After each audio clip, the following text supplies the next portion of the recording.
It's a stupid argument. I mean, I understand that a lot of people on the right will certainly be like, wow, Fauci's a bad dude when they see him doing bad things. But I think that's independent. It's in and of itself. If Fauci does bad things, you call him out for it. If people right now are really concerned about Fauci because of the gain of function research and the lying to Congress over and over again, then I think people have a reason to be like, what other bad things has this guy done? Hey, that sounds really bad too. Here's the other thing. You know, we talk a lot about animal research, but like, I don't know, there's probably a whole bunch of other stuff I can't even think of. Well, they probably do a ton of really awful, crazy stuff. I'm seeing one article here by NPR that talks about how NIH tested AIDS drugs on foster children. And this is NPR, May 27th, 2005. NIH tested AIDS drugs on foster children. Whoa. And a lot of people are saying that Dr. Fauci was the one responsible behind that.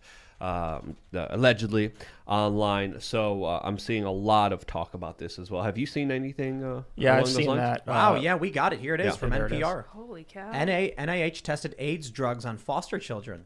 So, you know, these are big stories that a lot of people don't really recognize. In the 80s and 90s, that was Fauci, wasn't it? Yeah. So it's not just animals. It's not just monkeys. It's not just, you know, there's so much to get into, especially when it comes to the kind of effects that is all being done in the name of helping people that really boggles a lot of people's minds. Wait, let me read this. It's from CBS News. The research funded by the NIH spanned the country. It was most widespread in the 90s as foster care agencies sought treatments for HIV-infected children that weren't available in the marketplace. The practice ensured that foster children, mostly poor or minority, received care from world-class researchers at government expense, slowing their rate of death and extending their lives.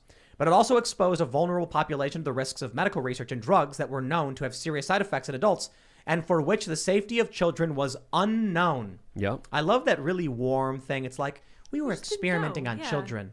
Yeah. And it was world-class experimentation. Well, Thanks, doctor. Yeah, they didn't have any adult advocates, so they, you know, tested them, which is just mind-boggling and should, of course, raise a lot of concerns. This should be a bigger story. A lot of people should understand this, and they're not. No, I'm sorry. In one study, researchers reported a disturbing higher death rate among children who took higher doses of a drug.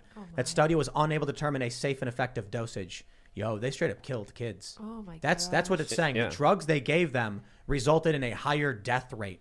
Yeah, all in the name of Dr. Fauci conducting his scientific experiments. Yo, here's your answer from now on if you ever get asked anything like that. Yeah. If they're like, are you concerned you're hurting his work on, treating COVID? And be like, well, I mean, if it's also hurting his work on, say, giving dangerous experimental AIDS drugs to children that results in a high rate of death, it's probably a good thing. To foster children and orphans who don't have any adult representation. Minorities. No. Oh my gosh. So Fauci is a white supremacist. Indeed. Yeah. Looks like Dr. Fauci kids can't give consent. That's true. That's true. Gave foster kids who can't consent drugs that result in a higher rate of death, and they were minority children because Fauci is a white supremacist. That's something that the Democrats and a lot of power establishments can't get through their heads. That one particular phrase, kids can't consent. And again, I got a lot more to say about that when it comes to the Maxwell thing.